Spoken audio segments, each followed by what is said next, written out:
Three leading independent research organizations asked this question of 113,597 doctors. What cigarette do you smoke, doctor? The brand named most was Camel. One of the most widespread modern advertising campaigns has been the Truth Anti-Smoking campaign. So many of us have become so used to them that the idea of cigarettes could be advertised like they were in the early 1900s often does not seem real. From cigarettes being advertised as a necessity of the modern woman, to being advertised as a part of the rugged man concept, to even being advertised with the help of celebrities. The advertisements of the 1900s not only appeared unreal, but has had a toxic effect on society. As early as the 1920s, cigarettes were geared towards the modern woman in the most generic of ways. Cigarette companies successfully attached themselves to modern feminism in the same way that shorter dresses and dancing had. Introducing new Virginia Slims, the slim cigarette for women only, tailored for the feminine hand. Slimmer than the fat cigarettes men smoke, with flavor women like. Rich, mild Virginia flavor. New extra-long Virginia Slims in the slim purse pack. You got your own cigarette now, baby.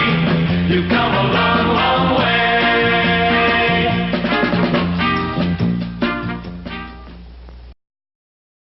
Most ads feature a young, beautiful woman.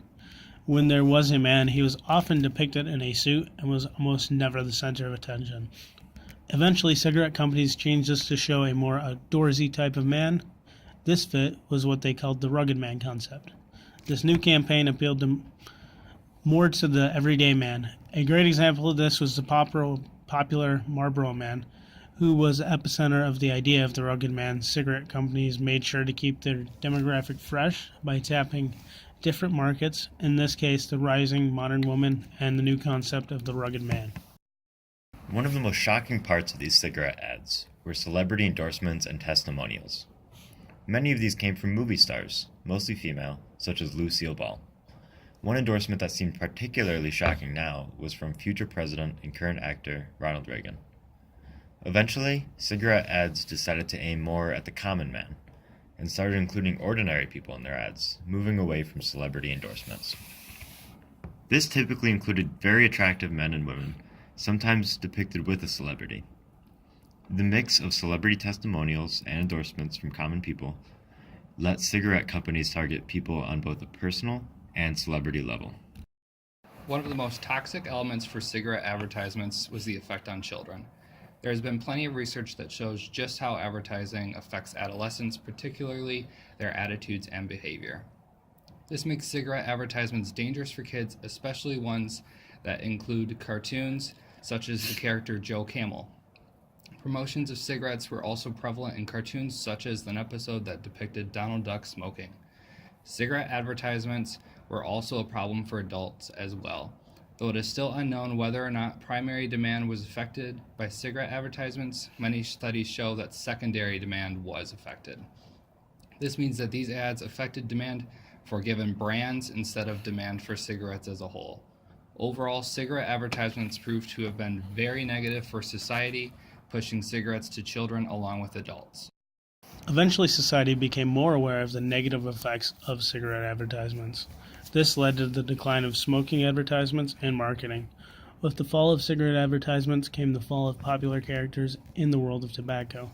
The first of those were Joe Camel being taken off the Camel cigarette packages. Another example of this was the Marlboro Man developing lung cancer and dedicating the rest of his life to fighting cigarette usage through anti-smoking ads. Along with social pressures to limit cigarette marketing, there were many laws put into place to restrict cigarette advertisement. Many limitations were put in place, including restrictions on label designs, prevention of tobacco sponsorship, and prohibition of free samples of cigarettes. The downfall of cigarette advertisement was a long time coming and was indicative of just how a negative role on society it had. For nothing, no, nothing beats better taste. And Lucky's taste better. Yes, Lucky's taste better. From the fall of cigarette advertisements, the much more positive anti-smoking advertisements have become more prevalent to try and reverse the effects that cigarette advertisements have made. Still, remnants of cigarette advertisements remain today, with cigarettes still being seen in a similar way to how cigarette companies advertised them to be in the 1900s. They are often seen in pop culture, being depicted in the same form as old cigarette campaigns.